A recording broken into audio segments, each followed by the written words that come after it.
On this episode, Bold Move Besties, I am talking all things systems framework, both personal and for business. I break down a little bit of how my team and I manage the company and what it looks like to be successful, both professionally and personally. Go ahead, push play. I'll catch you on the inside.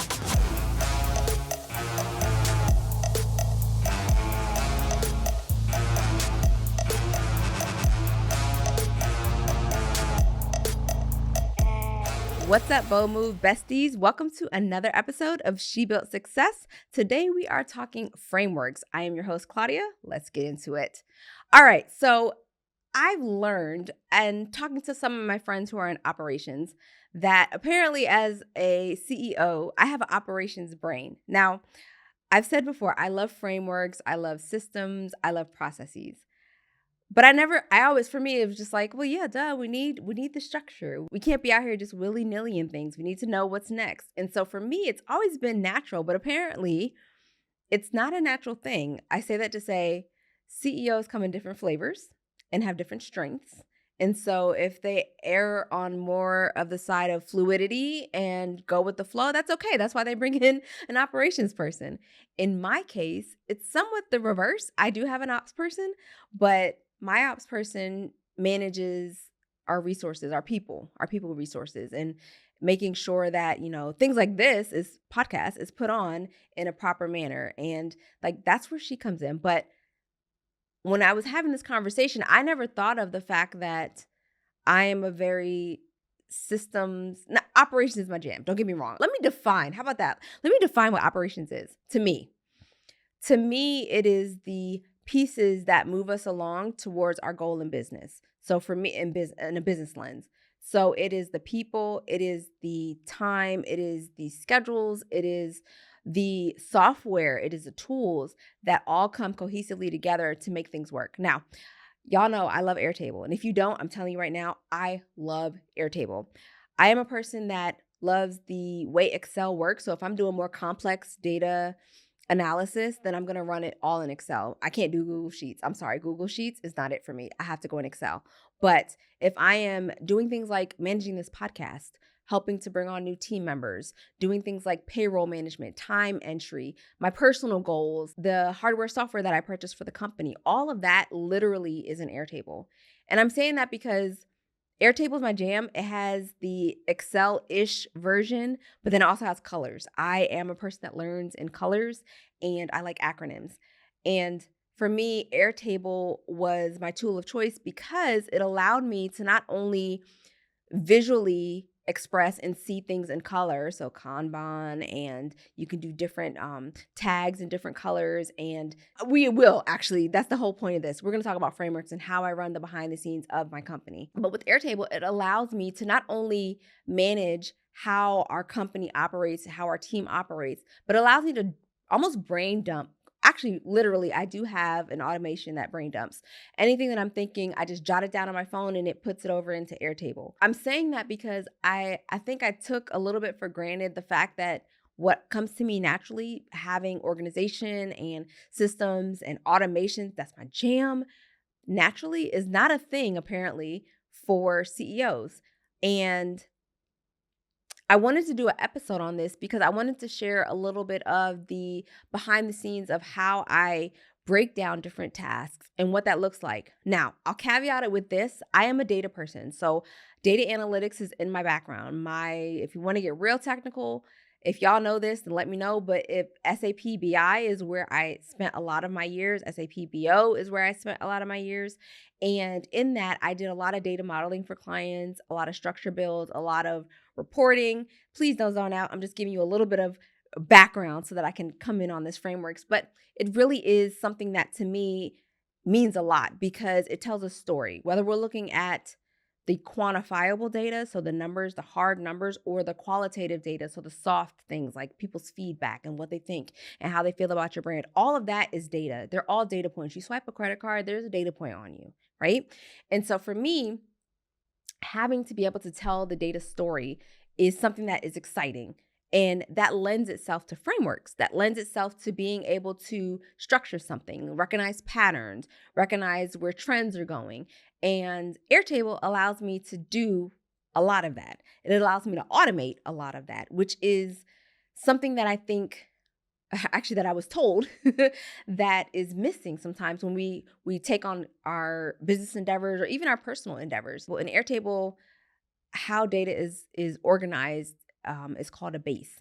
I venture to say it's like short for database, but I would not like Airtable is not a database in a robust sense, but it's enough to get the job done.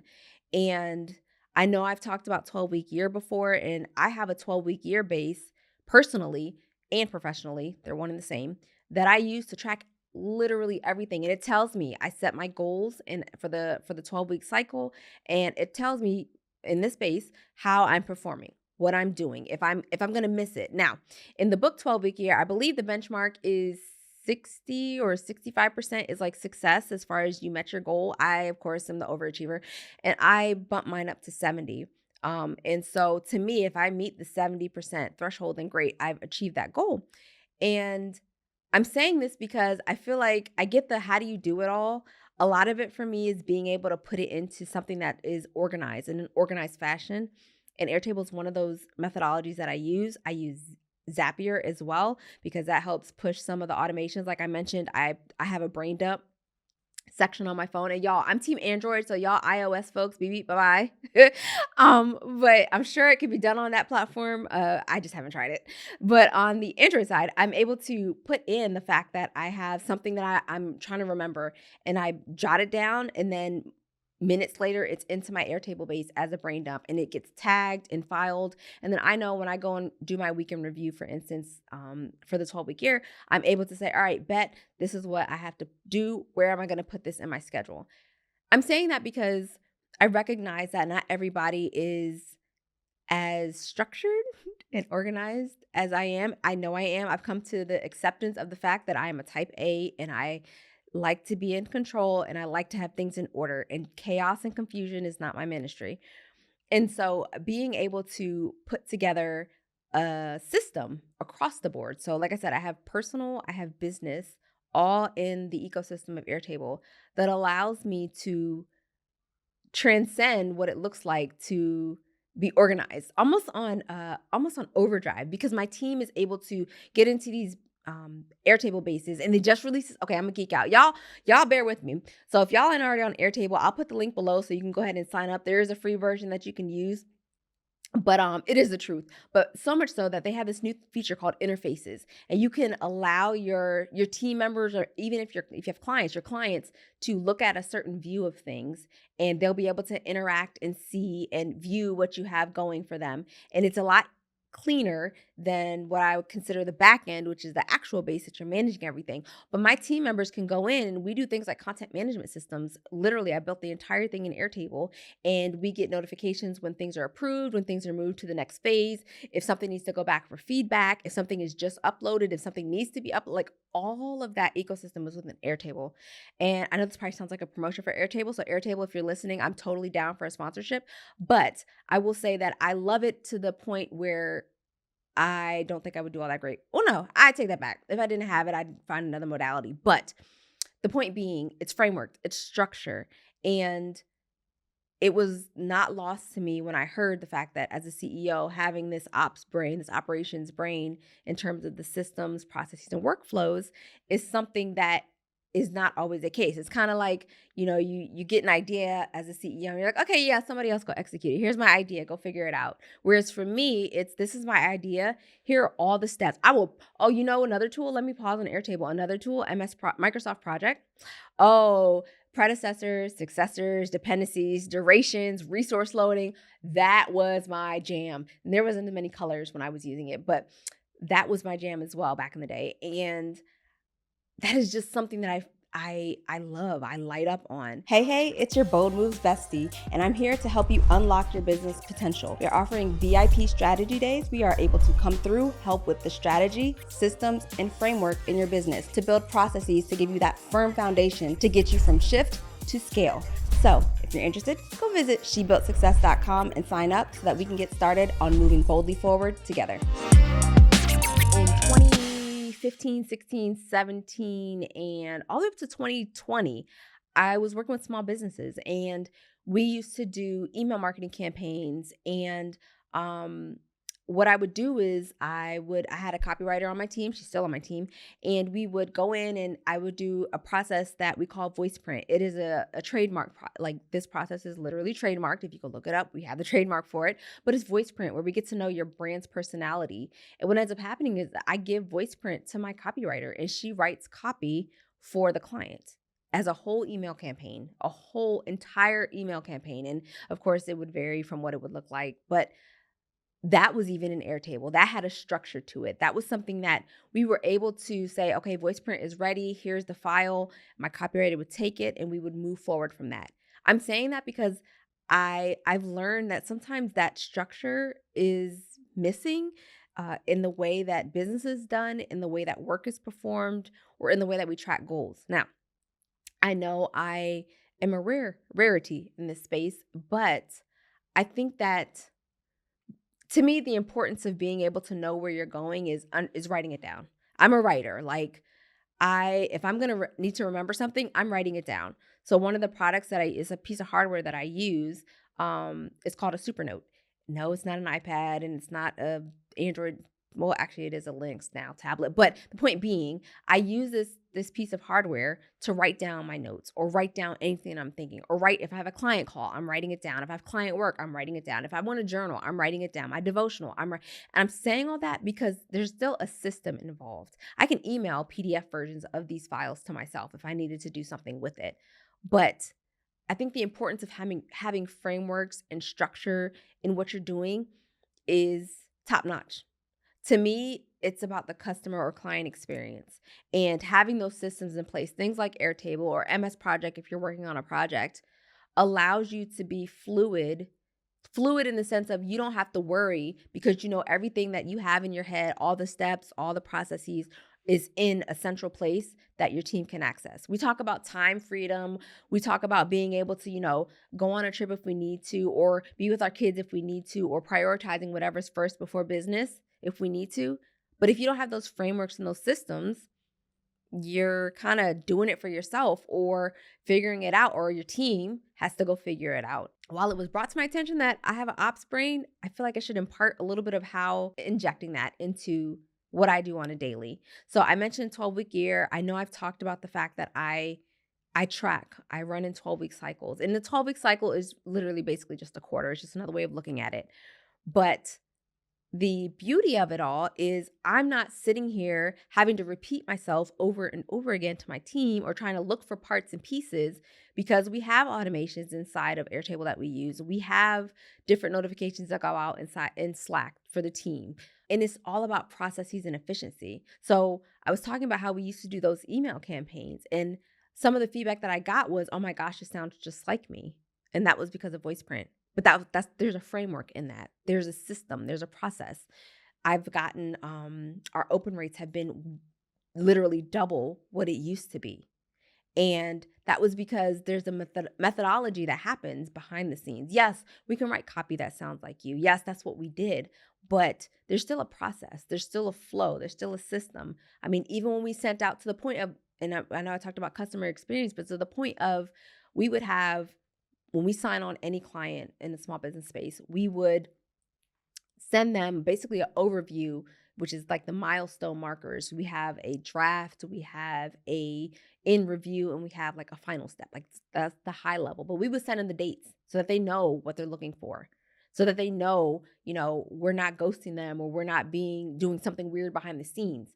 And I feel like in business, and I've seen this in other businesses, where it's just, that doesn't exist. There's not an experience. And I've heard, oh my gosh, we get this color from clients. We get this color coded, and this is out of Airtable, this color coded schedule of when things are going to be due.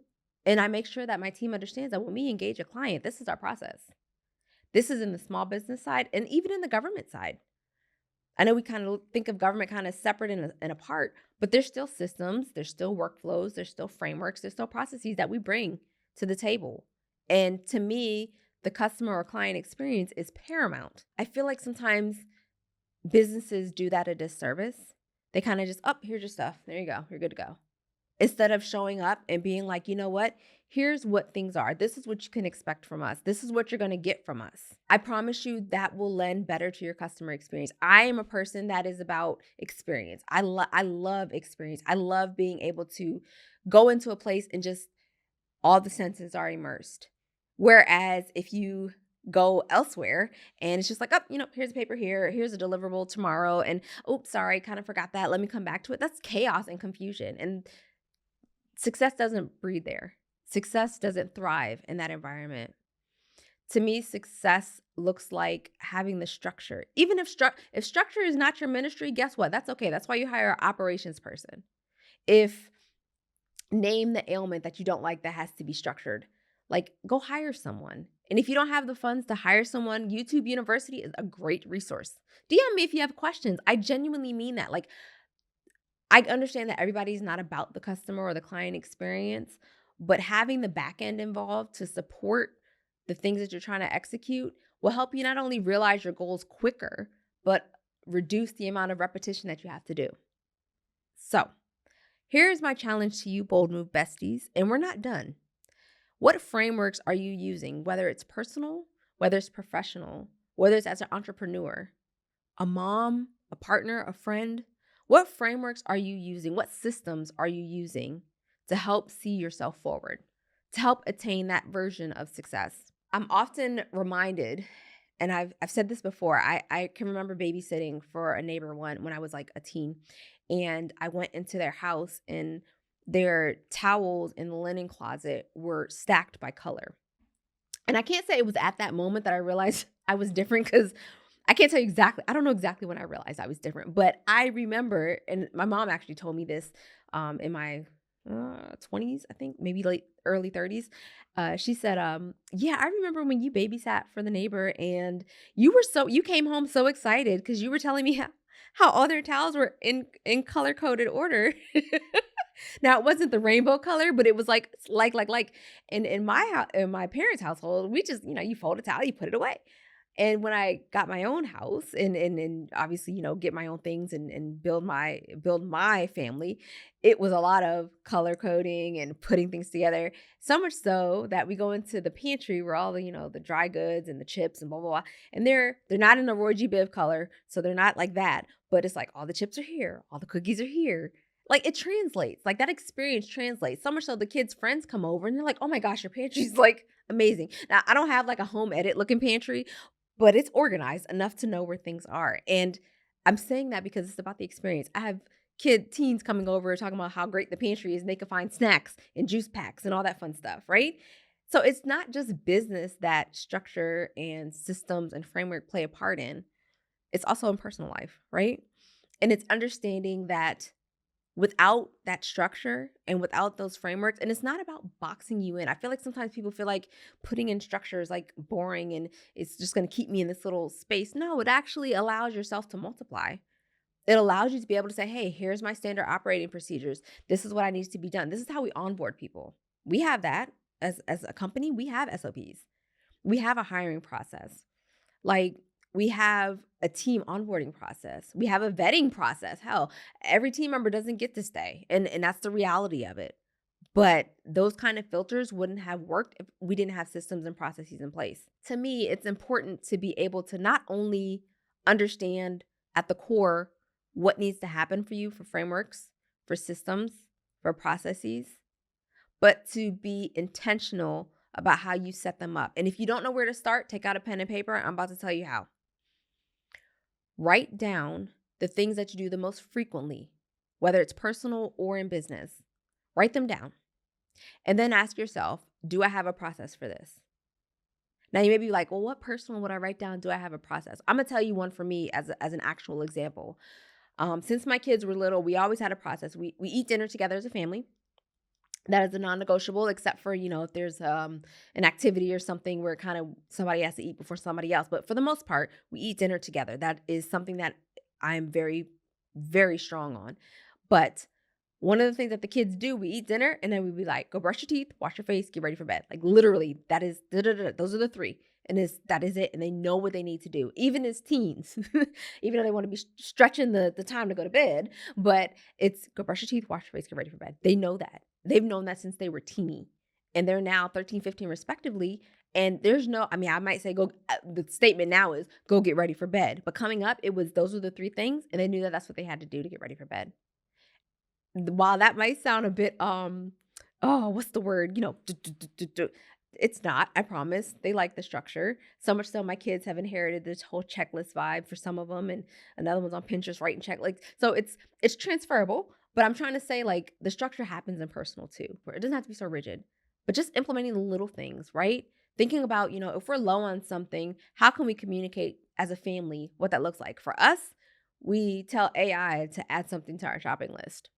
That's what we do. And so when we go shopping, normally me, when I go shopping, I'm able to say, okay, this, and this needs to be purchased.